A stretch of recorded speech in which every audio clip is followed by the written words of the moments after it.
Mike Ackermann.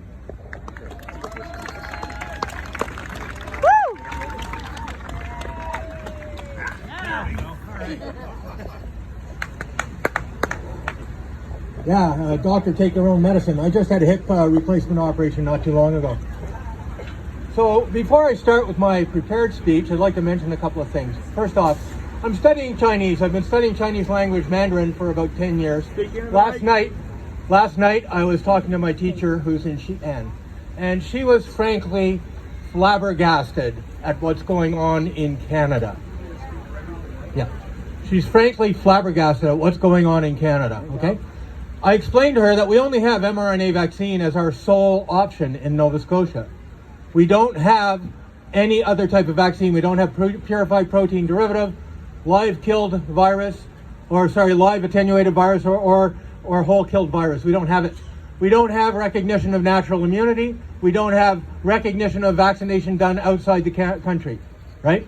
We don't have the ability to decline. And she was flabbergasted. She said, in China, that would never happen. We have all those choices, right? And if you decide not to get vaccinated, that's fine. You just get the COVID test a couple of times a week and all is good, right? If you test positive, you go home for 2 weeks and self-isolate. That's in China, folks, all right? Here we are in Canada. Okay. My next little thing is, I am not an anti-vaxxer. I strongly support vaccination of all kinds, including COVID, but with knowledgeable, informed, non-coerced consent. Right? I do not minimize the dangers of the COVID pandemic. I know there's some people that believe it's a scamdemic or whatever. I'm not even going to go there, okay? That's not my place today. Today, I'm going to talk about two very misunderstood words, and they are mandatory and prohibited. So now I'll start my prepared speech. My name is Mike Ackermann. I'm honored to be here today, and I thank you for allowing me this opportunity to speak what has weighed on my mind heavily for the last few months. I am a rural GP. I worked in Sherbrooke, Nova Scotia for the last 26 years, and before that, I was a military medical officer, having served in Halifax, Germany, Cyprus, and Shiloh, Manitoba. Before that, I was an infanteer. I carried this country's rifle and wore its uniform to defend the very freedoms that you folks are talking about now, right? Okay. Woo! In my job, I wear four main hats. I work in the office as a clinician. I man the ER. I take care of hospital patients, and I also take care of nursing home patients. I teach medical students and I mentor international medical graduates seeking to become Canadian physicians. In my personal time, I host international high school students and assist immigrants who desire to become Canadian permanent residents and citizens. My students and mentees are from all over the world, literally from every continent except Antarctica. I've worn this country's uniform, as I mentioned, okay? I did it because I believe it was my duty to do so. I still believe it's my duty to stand up for those freedoms, and that's why I'm here today. Now on to mandatory and prohibitive. I'll start by quoting C.S. Lewis. I ask you to keep his timeless words in mind as this march proceeds. Here he goes. Of all the tyrannies, a tyranny sincerely exercised for the good of its victims may be the most impressive. It would be better to live under robber barons than under omnipotent moral busybodies. The robber baron's cruelty may sometimes sleep. His cupidity may at some point be satiated. But those who torment us for our own good will torment us without end, for they do so with the approval of their conscience. They may be more likely to go to heaven themselves, and yet at the same time, likelier to make a hell of earth. This very kindness stings with intolerable insult. To be cured against one's will in curative states, which we may not regard as disease, is to be put on a level of those who have not yet reached the age of reason, or those who never will, to be classed with infants, imbeciles, and domestic animals. That's C.S. Lewis.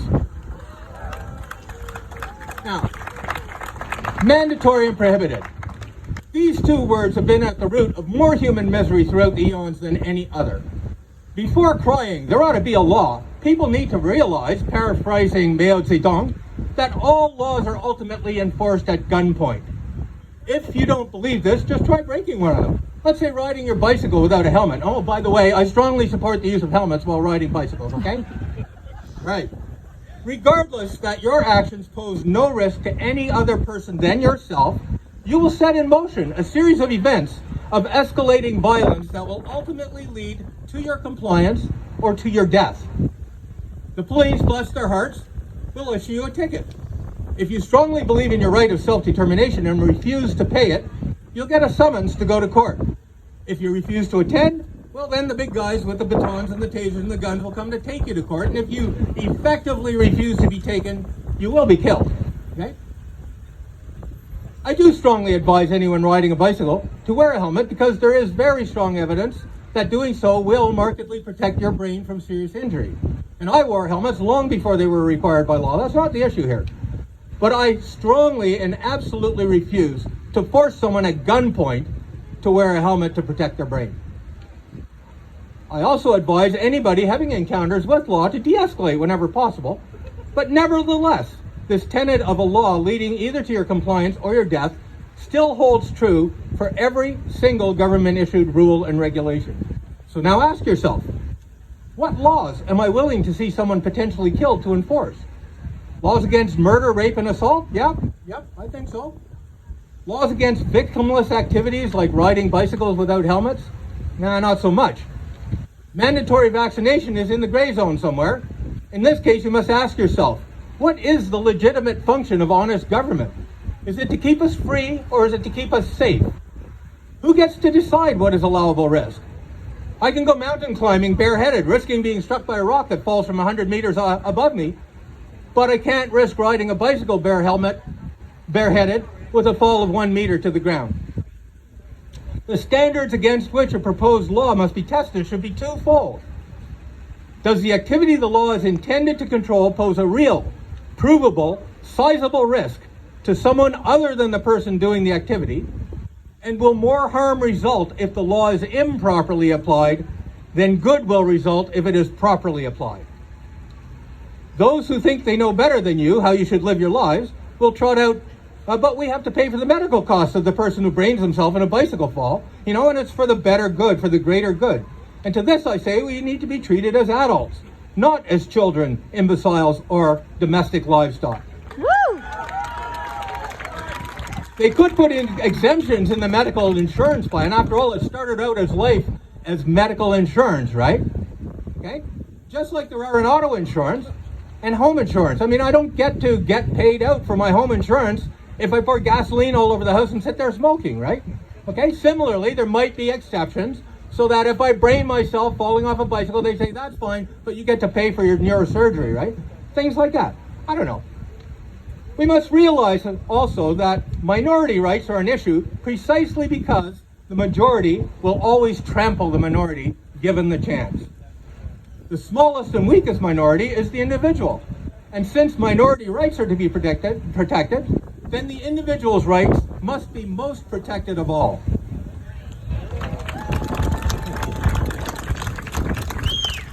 These rights include the right to self-determination, which is what this is all about. We must realize also that the rights are not granted by government. It's already been said by people who spoke before me. The rights are not granted by government, nor can they be extinguished by government. Rights exist because we exist as human beings.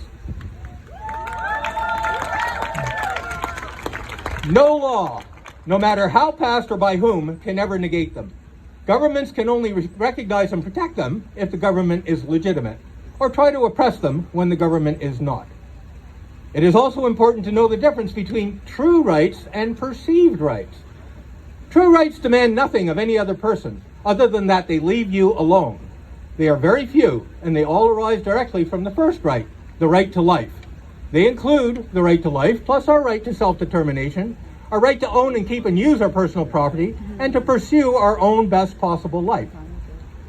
Most of what the government talks about as rights are really wants, in that they demand a reduction or negation of the true rights of others. For example, I want to be free from all you unvaccinated people, therefore you must vaccinate, right? That thing that I'm now claiming as a right, it's not a right because it destroys your right to self-determination, right? That's right. Maybe for the next one we could do the full one as a live. It is my opinion that precious freedom is what must be preserved above all else. The reason for this is that governments always suffer from mission creep. Once they have justified one intrusion into our lives under the guise of keeping us safe, then they inevitably expand this reach into more trivial areas. Eventually, as history has amply has shown, we get a society where everything that is not prohibited is mandatory. And then the trenches for the mass graves start getting dug. So given my choice between an education campaign that strongly encourages people to do the safe thing versus having a government gun pointed at our heads, I'll take the first option every time. Unfortunately, our rulers, and that is how they've come to see themselves, they don't share our view of the proper relationship between a people and their government. They no longer feel that they are civil servants, but rather civil masters. I will finish with this quote by Winston Churchill. If you will not fight for the right when you can easily win without bloodshed, if you will not fight when your victory will be sure and not too costly, you may come to the moment when you will have to fight with all the odds against you and only a precarious chance of survival. There may be even a worse case. You may have to fight when there is no hope of victory, because it is better to perish than to live as slaves. Woo!